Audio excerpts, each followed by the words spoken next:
Sa araw nito mga syug, ay nag-long ride nga kami, pupunta ng Tarlac. Grabe, ang ganda-ganda pala dito. Ay naman, di kakwento nga sa inyo lahat ng mga ginawa namin. 30 nga kami nagising dito mga syug, at tignan nyo naman nga yung bag na dala ko. At kala mo, hindi na uuwi. Charing. Di pala yung baon namin ngayon, spam musubi na ginawa nga ng kuya ko. Bago ang lahat mga syug, kailangan muna natin ngayon magpagas ng bonggang-bonggo. Actually, first time ko talaga lumayo-layo ng bonggang-bongga ganito mga syug, lalo na nakamotor pa kami. At saka gusto ko din talaga ma-experience yung mga ganitong rides mga shoe. Yan, dumaan nga kami dun sa may Porac, tapos lumusot kami sa may Angeles, tapos papunta naman kami ngayon, dadaanan namin yung Clark. Dahil dito nga tayo ngayon pupunta sa may Tarlac. Marami kasi dito mga place at mga park at resort na pwede nga namin puntahan dito. Pero di ko alam bakit nandito kami sa Tarlac, pero feeling ko nasa Baguio kami sa sobrang lamig. Trugo na naninigas yung paa ko dito.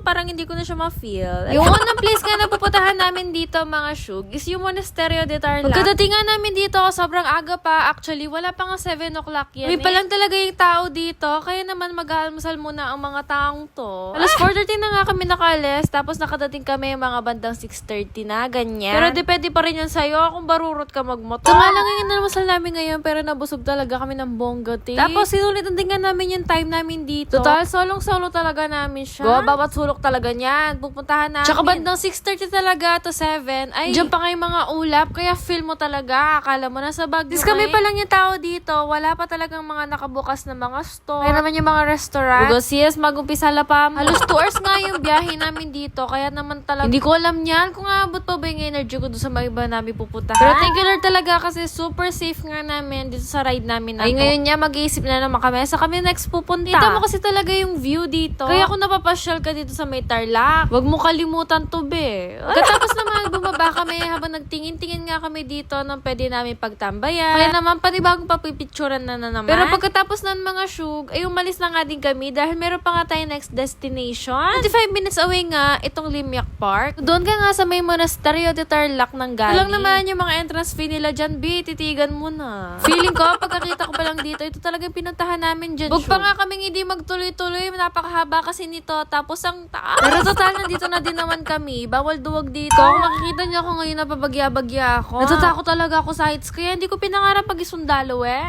Wala talaga akong ibang ginawa dyan kung hindi magsigaw-sigaw. Gusto ko na lang ang daily ko yung naiiwan dito sa tulay na to. Feeling ko kung makakasali ako sa Squid Game, matatalo ako. Naglalakad kasi ako, parang pagapang na to Ay, pero success nakalusot, nakalapag, at nakatawid. Wow! Ayan, tapos dito sa dulo, makikita mo, gano'n ka lang yung nilakad mo. Kumbaga, tinakot mo lang talaga sarili mo After naman namin dito, ay nagbiyahe na ulit kami, tapos nag-stop over naman kami dito sa may Shell. Wow! Gusto kasi namin yung CR na mayroong aircon, kaya dito kami pumunta. Pero nagpahinga lang kami dito ng slight mga syug, kasi naman, hindi tayo pwedeng padalus Ay, makapanikal buldit kasi Totoo man. Lalo na kapag tuloy-tuloy yung biyahe. Ulat, feeling ko, napaplat na yung puwit ko. Gumora na din nga kami dito, mga syug. Tapos, ang last destination at stop namin ngayon, ay dito na nga kami ngayon sa may Goshen Resort and Hotel. Wow! Kaya pala yung puwit ko yung naninikal, pati yung leg ko. Baka niya talaga pang baragol ka buntok.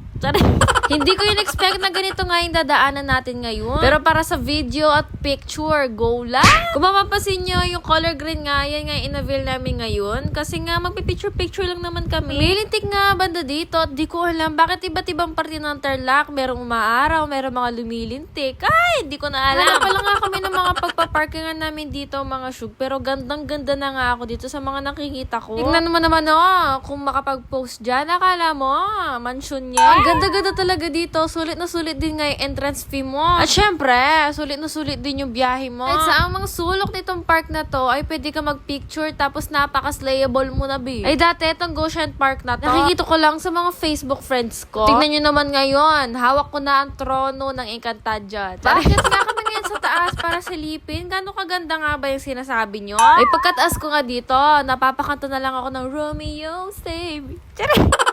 Dahil mainit na nga, di na namin carry. Ay sabi namin, tara magkape muna tayo. Kumbaga mga syug, pampalipas nga lang to ng gutom. Hindi pa talaga kami nagugutom dyan at all. Drinks lang talaga yung in-order namin. May okay naman siya, pero doon sa mga frap nila, parang nakukulangan ako sa tanong. Pero at least, di ba, natikman nga namin yung kape dito sa Tarlac. After namin sa Goshen Park, bali lunchtime na din nga kasi to, mga syug. Kaya naman, dahil pauwi na nga din kami ngayon at dadaanan nga namin dito sa may Angeles or Clark, ewan ko. Ito, Crabs and Crack. Pero gabi sa pamilya lakwarong. At huwag ka mag-alala, kakain tayo ng crabs ngayon. Huwag sila dito, mga sugar. Para sure talaga na malinis yung pagkakainan nyo, ipapakita nila sa inyo kung paano na ilalagay yung mga kling-kling wrap na yan. Alam nyo ba, ito nga yung pinakaunang kakain ako ng chicharong bulak. Kasi talaga, hindi ko alam kung ano. Pero ito na nga po lahat ng mga in-order namin na tuulamin natin ngayon. Ay, good luck na lang talaga sa mga batok ng mga to. Eh, sure ako, mahihilo sila dyan. Yung mga nakikita nga namin kumakain dito is yung mga taga dito. Pero kami, hindi kami taga dito. Sabi mo, sabi yung katabi mo kumain kapag ka nagpupukpok na siya ng ganyan. Mas pagka pati yung baba niya kumakain. Favorite ko talaga yung pusit kapag ka kumakain ako ng mga seafood na ganyan. Ewan ko, kumbaga pangalawa lang talaga yung shrimp kapag ka kumakain ako ng seafood. Pusit pa din ang favorite. Patapos na nga pala po kami dito kumain ngayon. At tignan nyo naman, At 5 katao lang kami dito. Pero naubos namin yung mga 3 yan. Ay, paano pa kaya kung 10 kami? Baka 5 ganto, kulang pa. Kayaman na mo. Kasama ko kung ano yung mga pinagte-take out nila. Finally, natapos na din nga itong araw na to. Nakaka-enjoy talaga mag-long ride mga syug. Lalo na kapag sure kayo sa mga pupuntahan nyo. Bago kami tuluyang umuwi, dinala muna kami ng kuya ko dito sa may Guagua. Paurudurdot kami. Bili lang yata siya dito ng fish niya. At kaya nanggatal yung buntok ko bigla eh. Kaya naman dito na nga nagtatapos sa ating video for today. Babu!